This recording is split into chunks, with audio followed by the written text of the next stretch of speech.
अस्सलाम वालेकुम क्लास। आज हमारा टॉपिक है finite group. Finite group basically सबसे पहले एक सेट होता है, और वो कौन सा सेट है जिसके नंबर ऑफ़ एलिमेंट फाइनाइट होंगे। फॉर एग्जांपल जैसे ये इंटीजर है, जेड एक ग्रुप है, ये हमने प्रूव किया था। इसमें कौन से एलिमेंट आ रहे हैं, 0 +-1 +-2 अप टू सो ऑन, ये इस तरह चलते जाते हैं। ये इनफाइनाइट ग्रुप है। और अगर हम इसमें से, ये एक ग्रुप है, इसमें से कोई से भी एलिमेंट्स को ऐड करें तो वो गेन इसी सेट में क्लोज होंगे। उसके बाद आइडेंटिटी एलिमेंट भी एग्जिस्ट कर रहा है, इन्वर्स भी एग्जिस्ट कर रहा है, ये हमने प्रूव किया था। अब फॉर एग्जांपल हम एक सेट ले लेते हैं 1 2 3। ये एक सेट ले लिया, ये भी सारे इंटीजर हैं। तो अब ये क्लोज्ड नहीं है। अगर 2 और 3 को ऐड करें तो वो हमारे पास 5 आ जाता है। ये with addition, with respect to addition close नहीं है। और अगर सेम इसी तरह इसको मल्टीप्लाई करते हैं तो फिर भी 6 आ रहा है, वो भी इस सेट में बिलोंग नहीं कर रहा, तो विद रिस्पेक्ट टू मल्टीप्लिकेशन भी क्लोज नहीं है। तो ये सेट कब होगा, इसके साथ फिर हम मॉडुलो लिखते हैं। फॉर एग्जांपल अगर एडिशन के रिस्पेक्ट से कर रहे हैं तो हम इसको चेक करेंगे मॉडुलो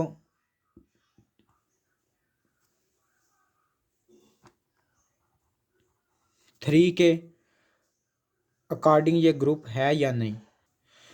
तो क्लास इस एग्जाम्पल को हम according to addition modulo 4 check करेंगे। तो इसमें क्या होगा कि अगर एडिशन की रिस्पेक्ट से फॉर एग्जांपल 2 + 3 की है इस मॉडुलो 4, तो क्या है, इनको ऐड करके 5 आएगा, और 4 से डिवाइड करेंगे, जो हमारे पास रिमाइंडर आएगा आंसर उसके इक्वल आएगा।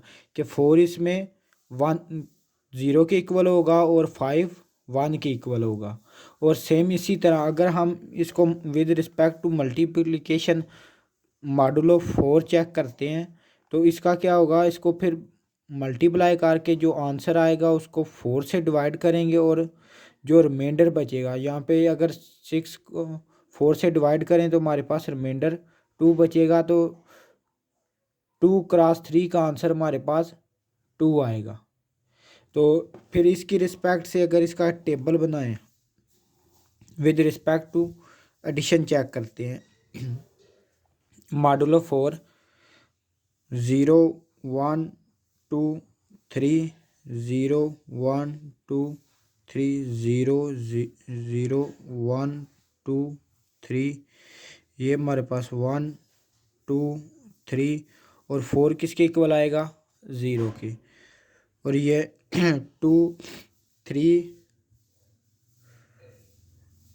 4 0 के इक्वल आ जाएगा, 5 1 के इक्वल, 3 4 अगेन 0 के इक्वल, 5 1 के इक्वल, और 6 2 के इक्वल। तो ये सेट हमारे पास with respect to addition modulo 4 एक ग्रुप है। तो अब अगर ये मॉडुलो 4 की रिस्पेक्ट से ना इसको चेक करें तो फिर ये एक ग्रुप नहीं होगा। लेकिन अगर मॉडुलो 4 की रिस्पेक्ट से चेक करते हैं तो फिर एक ग्रुप, ये एक ग्रुप है। तो इसको डिनोट करेंगे Z4 से। हम यहाँ पे मॉडुलो 4 की रिस्पेक्ट से चेक किया है तो यहाँ पे Z4 लिखेंगे। और अगर जर्नल लिखें, इन जर्नल केस, तो ये हमारे पास होगा ZN। N क्या है, नंबर ऑफ मॉडुलस है।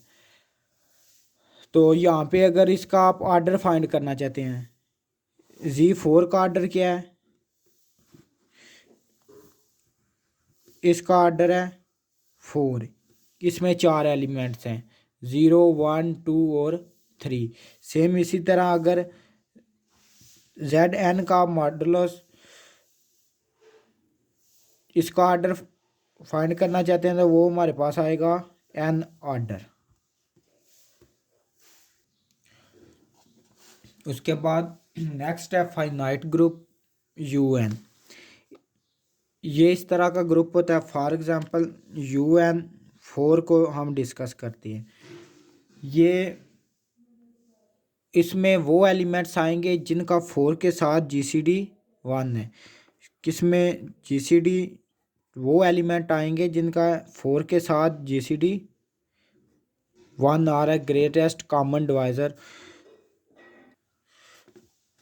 तो अगर इस सेट को हम चेक करें तो इस ग्रुप में कौन से एलिमेंट आएंगे जिनका 4 के साथ GCD 1 आ रहा है, एक 1 और एक 3। तो U4 में दो एलिमेंट्स आएंगे, 1 और 3। अब ये एलिमेंट्स फोर से इक्वल लेस होने चाहिए। 4 से अगर 4 आएगा तो वो तो उसका GCD सेम वही आ जाएगा, 4 आ जाएगा। तो ये इसमें 4 से लेस एलिमेंट्स आएंगे। सेम इसी तरह आप U8 चेक करते हैं तो उसमें वो एलिमेंट्स लिखने हैं जिनका 8 के साथ GCD 1 आएगा। तो 1 का 8 के साथ GCD 1 आएगा, 2 का 8 के साथ GCD 2 आएगा, 3 का 1 आएगा, उसके बाद 5 का 1 आएगा और 6 का 2 आ जाएगा, वो नहीं लिख सकते, और इसमें 7 लिखेंगे। तो इसका GCD क्या, इसका ऑर्डर क्या आ रहा है, 4। तो U8 का ऑर्डर क्या है, 4।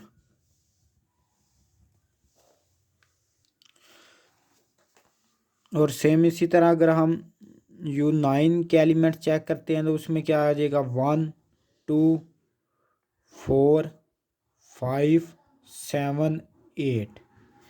इन सारे एलिमेंट्स का 9 के साथ GCD 1 आ रहा है। और अगर हम U11 चेक करते हैं तो 11 एक प्राइम नंबर है, तो इसमें ऑलमोस्ट सारे एलिमेंट्स आ जाएंगे, 1 2 3 4 5 6 7 8 9 और 10। और 11 के साथ इसका GCD 11 ही आएगा। तो U11 का ऑर्डर क्या आएगा, 10।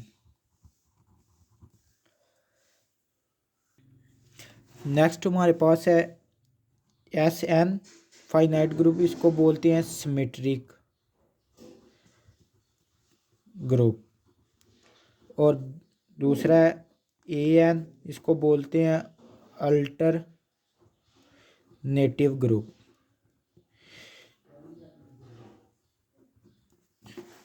नेक्स्ट ये दो ग्रुप हैं, सिमेट्रिक ग्रुप और अल्टरनेटिव ग्रुप। तो सिमेट्रिक ग्रुप को SN से डिनोट करते हैं और अल्टरनेटिव ग्रुप को AN से। इस ये दो ग्रुप समझने के लिए सबसे पहले ना हम परमुटेशन को डिस्कस करते हैं। परमुटेशन की डेफिनेशन है, a permutation of a finite set S is a bijection from S to itself S। ये एक बाइजेक्शन हो, बाइजेक्शन का क्या मतलब है कि वो जो फंक्शन है वो 1 to 1 भी होगा और ऑन टू भी।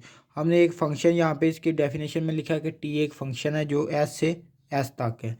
तो इसको मज़ीद एक्सप्लेन करने के लिए सिंपल क्या है कि अगर एक एलिमेंट है वो एस में से बिलोंग कर रहा है तो उस पर एक फंक्शन अप्लाई होगा f(a), तो वो भी उसी सेट में एस में ही बिलोंग करेगा। तो टी को हम इस तरह लिख सकते हैं कि A1 की मैपिंग ये है, A2 की ये है, और सो ऑन इस तरह AN की मैपिंग ये है। इसकी एग्जांपल इस तरह सॉल्व करते हैं। S2 की 2 यहाँ पे नंबर ऑफ एलिमेंट्स हैं। फॉर एग्जांपल यहाँ पे एलिमेंट्स ले लेते हैं, दो एलिमेंट्स 1 2 कोई भी ले सकते हैं, ABC ले लें, 1 2 ले लें। तो यहाँ पे दो एलिमेंट्स ले लिए। अब इनकी मैपिंग किस तरह डिफाइन हो सकती है, एक तो ये है, ये 1 to 1 करनी है कि एक एलिमेंट एक ही एलिमेंट से कंसाइड करेगा, और दूसरा ये ऑन टू मैपिंग होगी कि इसकी कोड मेन फुली बिजी होगी। तो 1 1 पे मैप हो सकता है और 2 2 पे। तो एक हमारे पास आ गई परमुटेशन 1 1 और 2 2। कि 1 1 पे जा रहा है और 2 2 पे जा रहा है। और दूसरी मैपिंग किस तरह डिफाइन हो सकती है, 1 2 और 1 2, तो इसका 1 2 पे जा रहा है और 2 1 पे, तो इसको हम इस तरह लिख सकते हैं 1 2 एंड 2 1, के 1 2 पे मैप हो रहा है और 2 1 पे मैप हो रहा है। तो इसमें S2 में हमारे पास कितने एलिमेंट्स आए हैं, 2 एलिमेंट्स। वो कौन से हैं, एक 1 2 1 2, ये एक एलिमेंट है, और दूसरा एलिमेंट 1 2, ये इसमें 2 एलिमेंट्स आए हैं। तो S2 का ऑर्डर हमारे पास क्या है, ऑर्डर 2।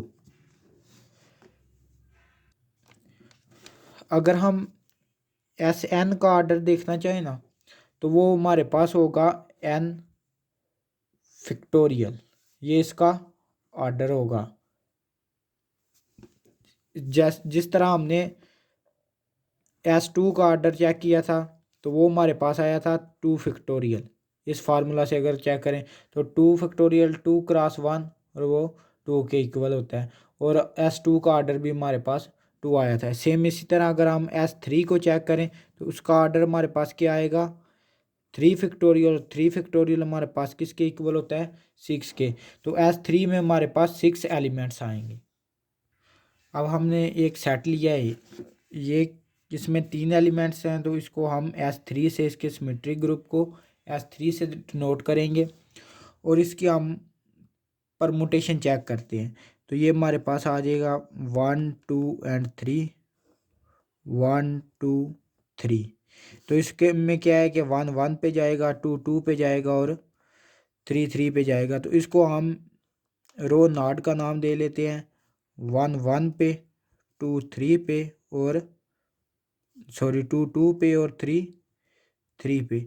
ये हमने रो नॉट, ये एक जर्नल नोटेशन है, ज़्यादातर यही यूज़ होती है, और हमने इसीलिए इसको यूज़ की है।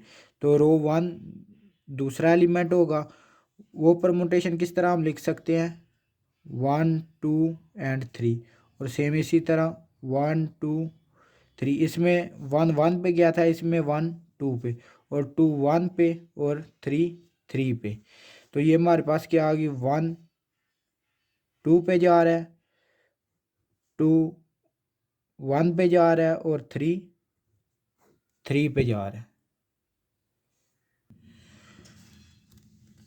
तो क्लास हम यहाँ पे रो 1 को अगेन लिखेंगे। हमारे पास एलिमेंट्स हैं 1 2 3, 1 2 एंड 3। तो यहाँ पे पहले 1 1 पे जा रहा था, यहाँ पे 1 2 पे जाएगा, और 2 3 पे जाएगा, और बाकी 3 बच गया, वो उसकी मैपिंग 1 पे हो जाएगी। ये हमने ये बात ज़हन में रखनी है, एक तो ये 1 to 1 मैपिंग करानी है, और दूसरी ऑन टू। तो हमारे पास रो 1 की वैल्यू आ जाएगी 1 2 पे, 2 3 पे, और 3 1 पे। दूसरा एलिमेंट हमारे पास ये आ गया। अब तीसरी मैपिंग है, वो इस तरह हो जाएगी कि 1 2 एंड 3, इसके बाद यहाँ पे 1 2 3, पहले 1 1 पे मैप हुआ, फिर 2 पे, अब यहाँ पे 3 पे मैप होगा। तो 2 1 पे हो जाएगा, और 3 2 पे। तो ये रो 2 की हमारे पास क्या वैल्यू आ गई, 1 3 पे, 2 1 पे, और 3 2 पे। ये हमारे पास 3 एलिमेंट्स आ गए।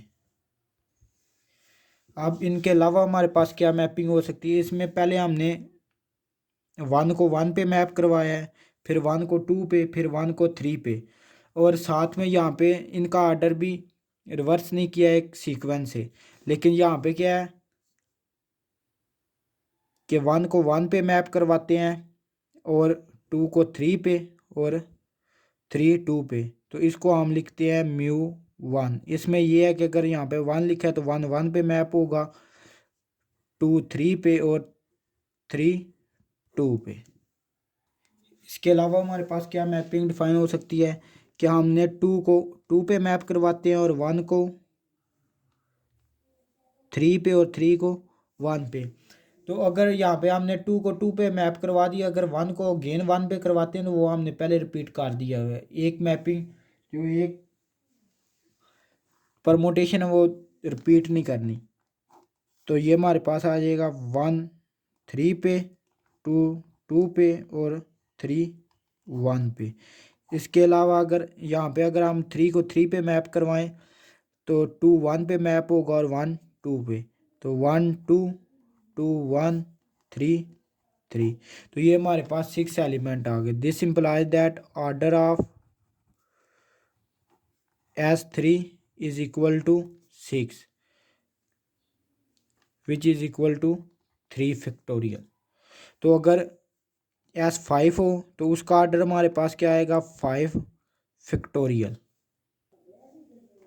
5 फैक्टोरियल 60 के इक्वल होता है, तो S5 का ऑर्डर हमारे पास क्या आ जाएगा 60।